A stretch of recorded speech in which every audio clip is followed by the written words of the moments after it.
हिंदी कक्षा में आप सबका स्वागत है और आज हम पढ़ेंगे अपनी पाठ्य पुस्तक वसंत भाग 2 में संकलित पाठ भोर और बरखा। इसकी कवित्री हैं मीराबाई जी।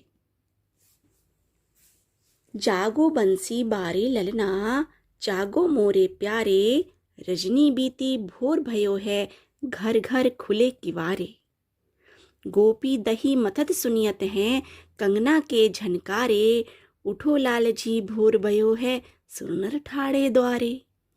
ग्वाल बाल सब करत कुलाहल, जय जय सबद उचारे, माखन रोटी हाथ में लीनी, गौवन के रखवारे। मीरा के प्रभु गिरधर नागर, शरण आया को तारे। यहाँ ये पद है और कृष्ण भक्त कवित्री मीराबाई द्वारा रचित है। इसमें भोर अर्थात प्रातःकाल का वर्णन किया गया है। बालक कृष्ण अभी तक सो रहे हैं। उनकी माँ यशोदा उन्हें जगाते हुए कहती हैं, हे प्यारे बंसी वाले बालक, जाग जाओ। बंसी वाले ललना किसे कहा है? बंसी वाले बालक श्री कृष्ण को कहा है कि हे श्री कृष्ण, बंसी वाले बालक आप जाग जाओ, तुम मुझे बहुत प्रिय हो। अब रात बीत चुकी है और सवेरा हो गया है। रजनी बीती, रजनी अर्थात रात, और भोर यानी प्रातः, सवेरा हो गया है। घर घर खुले किवारे, प्रत्येक घर के किवाड़ खुल गए हैं, अर्थात लोग ने अपने घर से इधर उधर आना जाना शुरू कर दिया है। गोपी दही मथत सुनियत हैं, कंगना की झनकारे। गोपियां दही मथने चलाने लगी हैं, ऐसे दही मटके में चलाते थे, तो इससे उनके हाथों में जो कंगन होते थे, उनकी झनकार होती थी, वो सुबह सुबह सुनाई पड़ने लगी है। इसका मतलब है कि गोपियां दही मथने लगी हैं, उनके हाथों के कंगनों की झनकार भी सुनाई देने लगी है। हे मेरे लाल, अब सवेरा हो चुका है। दरवाजे पर देवता और मनुष्य खड़े हैं। नर और सुर, नर माने मनुष्य और सुर माने देवता। तो मनुष्य और देवता दरवाजे पर आकर खड़े हुए हैं, वे तुम्हारे दर्शन करना चाहते हैं। ग्वाल बाल सब करत कुलाहल, कुलाहल माने शोर। ग्वाल बाल कोलाहल कर रहे हैं, वे सभी तुम्हारी जय जयकार करने के लिए खड़े हुए हैं, तुम्हारी जय जयकार कर रहे हैं, वे तुम्हारे दर्शन करना चाहते हैं। ग्वाल बाल भी कोलाहल कर रहे हैं, अर्थात शोर कर रहे हैं। शोर कैसे हो रहा है कि वो जय जयकार लगा रहे हैं, तुम्हारी पुकार लगा रहे हैं, तुम्हें बुला रहे हैं। ये सभी तुम्हारी जय जयकार कर रहे हैं। ये सुनकर बाल कृष्ण ने अपने हाथ में माखन रोटी ले ली। वे भी गायों के रखवाले हैं, इसलिए उन्होंने माखन रोटी हाथ में ले ली। अपनी माँ के कहने से वो उठकर बैठ गए।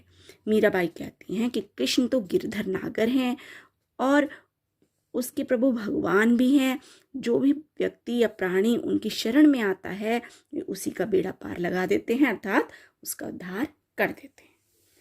यहाँ कृष्ण की बाल्यावस्था का वर्णन है, वात्सल्य रस का प्रयोग है, भोर भयो करत कुलाहल में अनुप्रास अलंकार है, घर घर जय जय में पुनरुक्ति प्रकाश अलंकार है और ब्रजभाषा का प्रयोग है। अब हम आगे देखते हैं। दूसरा पद है, बरस से बदरिया सावण की मन भावण की। सावण में उमग्यो मेरे मनवा, भनक सुनी हरि आवण की। उमड़ घुमड़ चहु दिशि में आयो, दामड़ दमक झरलावण की। नन्नी नन्नी बूंदन मेहा, बरसे शीतल पवन सुहावण की। मीरा के प्रभु गिरधर नागर, आनंद मंगल गावण की। प्रस्तुत पद में कवित्री मीराबाई जी ने वर्षा ऋतु का वर्णन किया है। अब इस पे हम ध्यान देंगे। बदरिया, बदरिया का अर्थात है बादलों की घटा। मनभावन, मन को भाने वाली, है ना। तो और आवण माने आना। यहाँ पर कह रही हैं कवित्री कि सावन का महीना है, सावन की बदली को बरसना चाहिए। इससे क्या होता है? मन को प्रसन्नता मिलती है।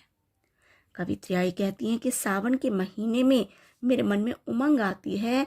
इसका कारण यह भी है कि मैंने कृष्ण के आने की भनक सुनी है ना, आवण आने की।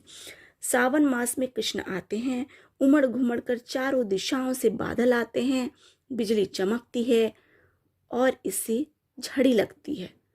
वर्षा की छोटी छोटी बूंदें बरसने लगती हैं और इससे हवा अति ठंडी हो जाती है और अत्यंत सुहावनी लगती है। मीराबाई जी कहती हैं कि उनके प्रभु गिरधर नागर कृष्ण हैं, उनके आने की खुशी में मंगल गीत गाने का अवसर है, इससे सर्वत्र आनंद हो जाएगा, है ना। तो इसको अर्थ इन्होंने इस तरह से करा है कि बरस बदरिया सावन की मन भावन की। सावन में उमग्यो मेरा मनवा, भनक सुनी हरि आवन की। भनक अर्थात उनकी आने की भनक लगना, थोड़ी सी भी उन्होंने कहीं से कोई बात सुनी कि श्री कृष्ण आने वाले हैं तो उनके मन में उमंग भर गई, एक बहुत उमंग से वो खुश हो गई।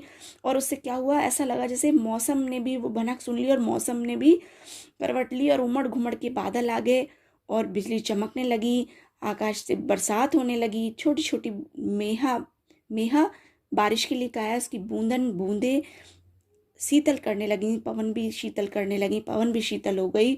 मीरा ने कहा कि भगवान श्री कृष्ण आ रहे हैं, तो ये समय, ये अवसर कैसा है, भगवान के मंगल गीत गाने का है। तो यहाँ पर प्रकृति के मनोहारी चित्रण है। सावन मास की वर्षा मन भावन प्रतीत होती है।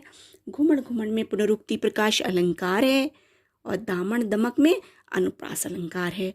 राजस्थानी भाषा का प्रयोग है।